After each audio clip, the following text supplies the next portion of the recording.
Hallo liebe Freunde von Delta4 und herzlich willkommen zu einem neuen Video. Heute geht es mal um den VW Crafter. Da haben wir bisher relativ selten Videos gemacht, obwohl wir da ja relativ viele Produkte für dieses Fahrzeug anbieten. Und zwar steht hinter mir die Grand California Variante, also ja mit Wohnmobilausbau. Und ja, wie ihr es von uns gewohnt seid, gehen wir einfach mal von vorne nach hinten durch. Dieses Mal ist es Highlight ganz hinten am Heck. Das ist im Endeffekt unsere Weltpremiere. Das stellen wir das erste Mal hier vor. Und also bleibt bis zum Schluss dran.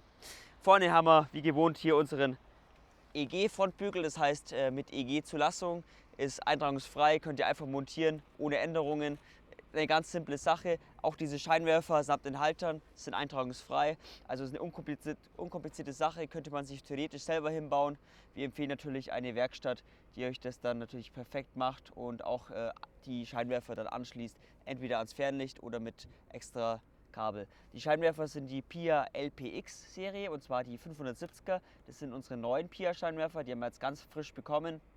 Und ja, die haben wir das erste Mal jetzt in Bad Kissingen auf der Messe präsentiert, wo auch dieses Fahrzeug präsentiert wurde. Diese PIA-Scheinwerfer sind wirklich ganz toll. Also die haben 16 LED-Scheinwerfer. Wir haben nochmal größere und zwar das sind die PIA LP X90 und zwar die haben 32 LEDs in den Scheinwerfern, also eine unglaubliche Lichtausbeute gibt es aus diesen Scheinwerfern. Und das Besondere ist, dass um den Scheinwerfer herum ist so ein Ring gezogen und das ist dann im Endeffekt ja, das Tagfahrlicht. Also ja, sieht wirklich toll aus, vor allem nachts sieht es richtig edel aus, wenn halt hier einfach außenrum ja, diese Tagfahrlichter nur an sind und nicht die kompletten Scheinwerfer.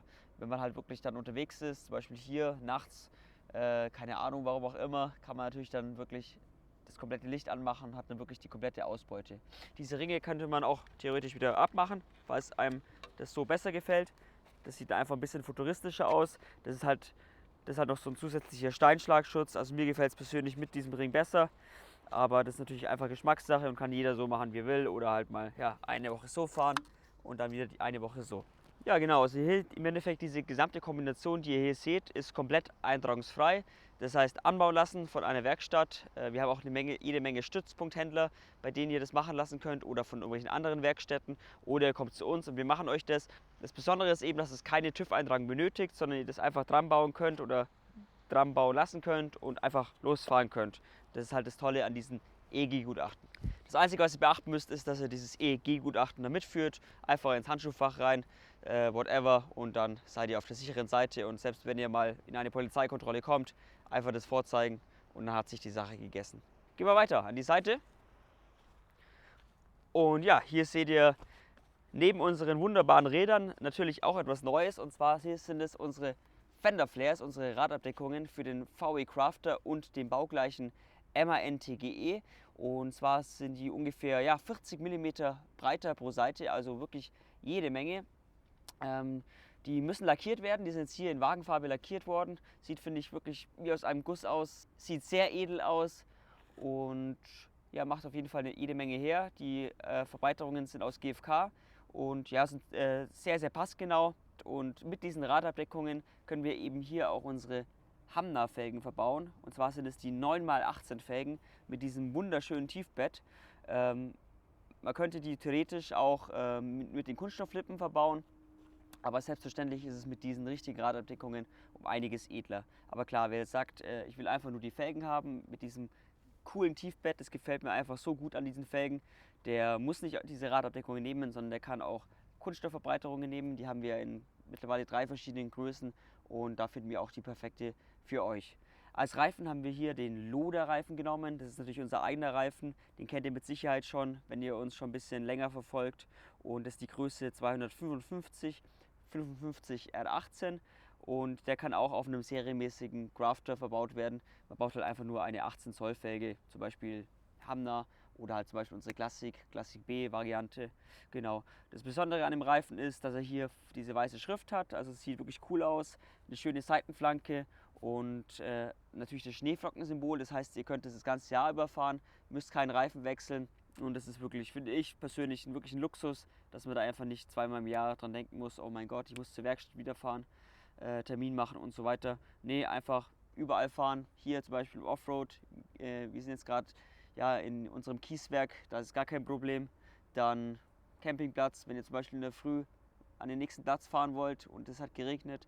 Ihr habt auch zum Beispiel kein Allrad, wenn ihr zum Beispiel jetzt einen Ducato habt oder einen Jumper, dann helfen euch auch solche Reifen mit einem gröberen Profil einfach maximal, um ja, aus einer nassen Wiese rauszufahren. Aber auch auf der Autobahn ist der wirklich leise und ja, vor kurzem haben uns zum Beispiel Kunden Videos zugeschickt aus Schweden, wo es wirklich Schneetreiben war. Der Schnee hat, glaube ich, es war so hoch gelegen und es war auch kein Problem mit diesen Reifen.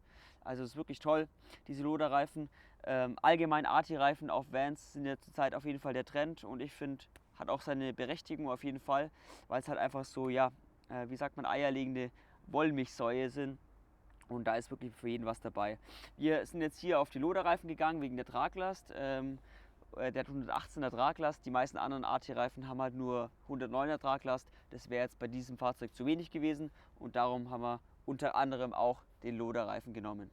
Ja, kleiner Ausblick in die Zukunft. Unsere Loda-Tire-Familie wächst. Wir haben ja jetzt den 255 18, hatten schon den 365 18 und ja, jetzt kommt dann zeitnah der 235 60 R17 Reifen, die nächste Größe. Das heißt, wer eine kleinere Felge haben will und ein bisschen mehr Reifen haben will, kann dann ja auf diese Reifengröße ausweichen.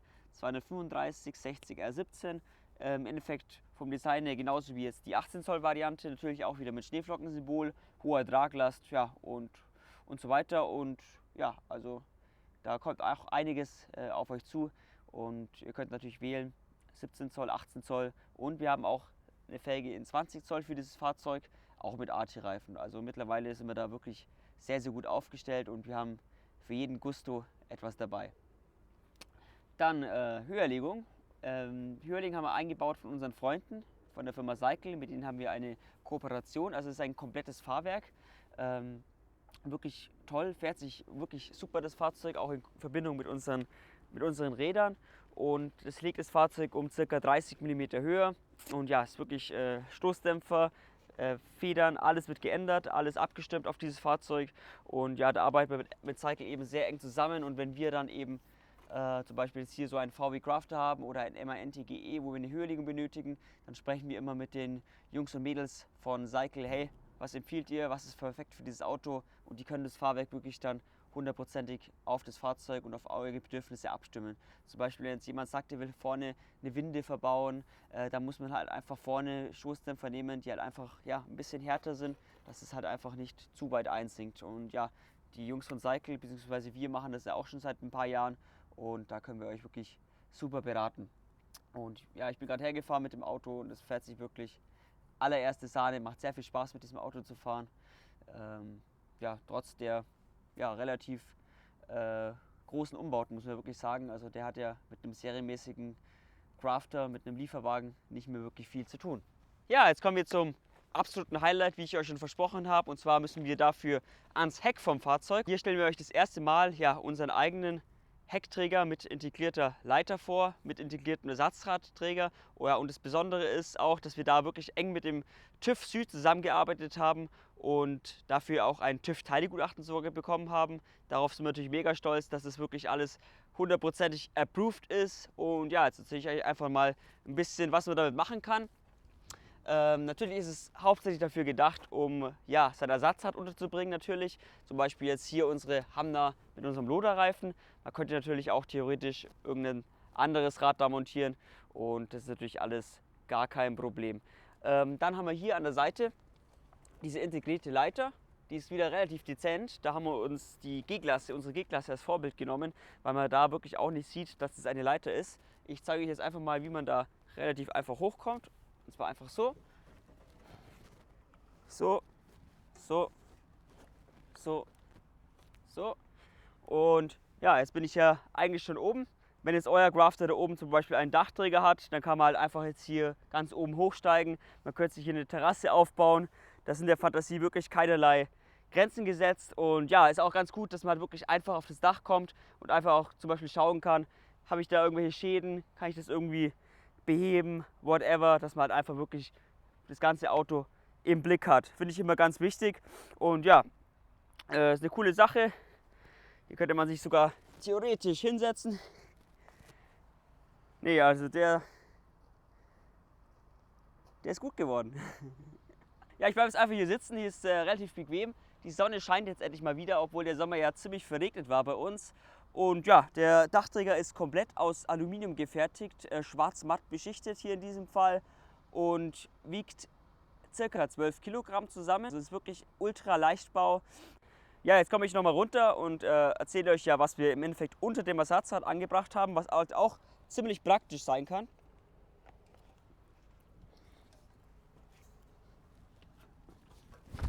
Und zwar ist es hier, ja, dieses so im Endeffekt so eine Art Airline-Schienensystem.